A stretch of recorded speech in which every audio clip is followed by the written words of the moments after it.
One of the most recent tragedies to strike the world is the current Ebola outbreak.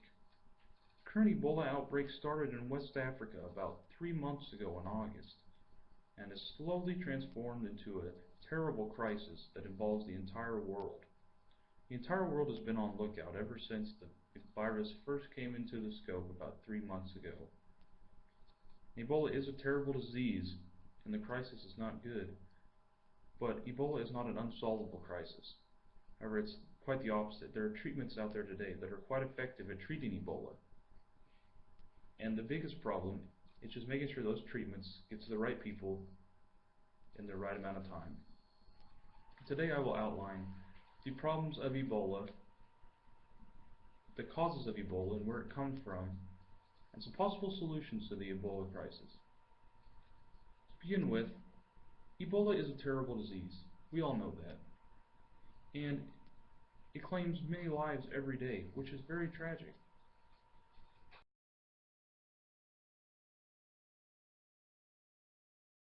Now, as I've stated earlier, Ebola started in West Africa about 3 months ago, and that is where it is the most severe today.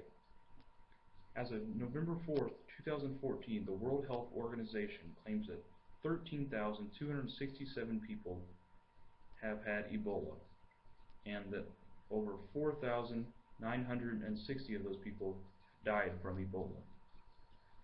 Now, those numbers are high, but they are not as high as they could end up being if the Ebola crisis does not get solved.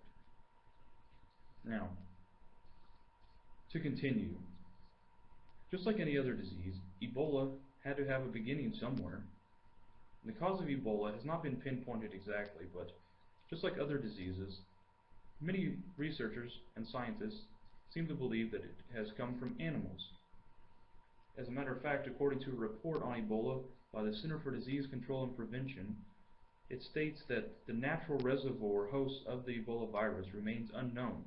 However, researchers believe that the virus is animal-borne and that bats are the most likely reservoir. So, Ebola has most likely come from bats.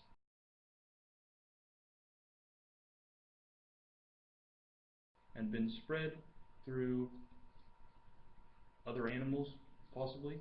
Possibly other animals have eaten something that bats with the Ebola virus have had, and that is spread to the animals, which in turn maybe a person might eat, maybe a cow or something like that.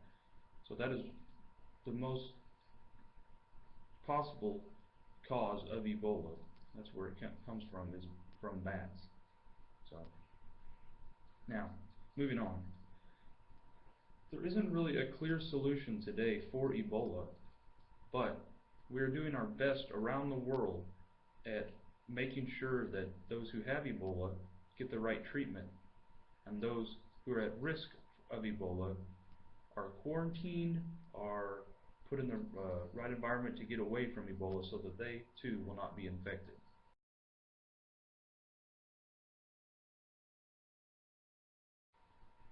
Now, some people claim that we should shut down our borders and maybe put some travel bans up for people from West Africa. But that is not such a good idea, because most of the doctors that are over in West Africa fighting this disease are from other parts of the world, such as the United States, England, Spain, countries that are very medically advanced. And we have the doctors and the means to go over and treat these people so that they can be cured and not die from this terrible disease.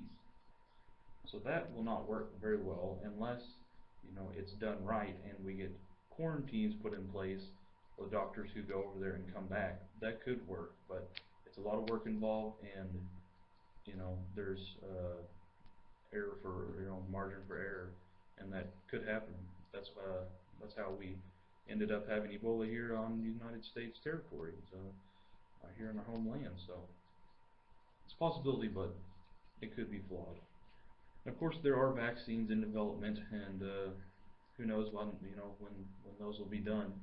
Have to go through all the trials and human experiments and all that, but hopefully those will uh, get taken care of soon. So, according to the official Centers for Disease Control website, actions are being taken to combat Ebola in West Africa. The CDC claims as of November 15, 2014, that they have deployed several teams of public health experts to West Africa and plan to send additional public health experts to the affected countries to expand current response activities. Now, this will certainly help because we need as many good doctors over there as we can to prevent people from contracting this disease and people from dying from it. So that would be our best course of action. Our best course of action now would be to contain it and prevent further infections so this disease will be eradicated and then no one else will be affected by it or die from it. It's a terrible disease. And frankly, there's a little we can do, not a whole lot. So I'm challenging anyone who's watching to do what you can to get this crisis solved. Get the news out there, share as much as you can. If you find somewhere where you can donate a little money, go right at it. The more, the merrier. Just the quicker we can get this crisis solved, the better it will be. Thank you.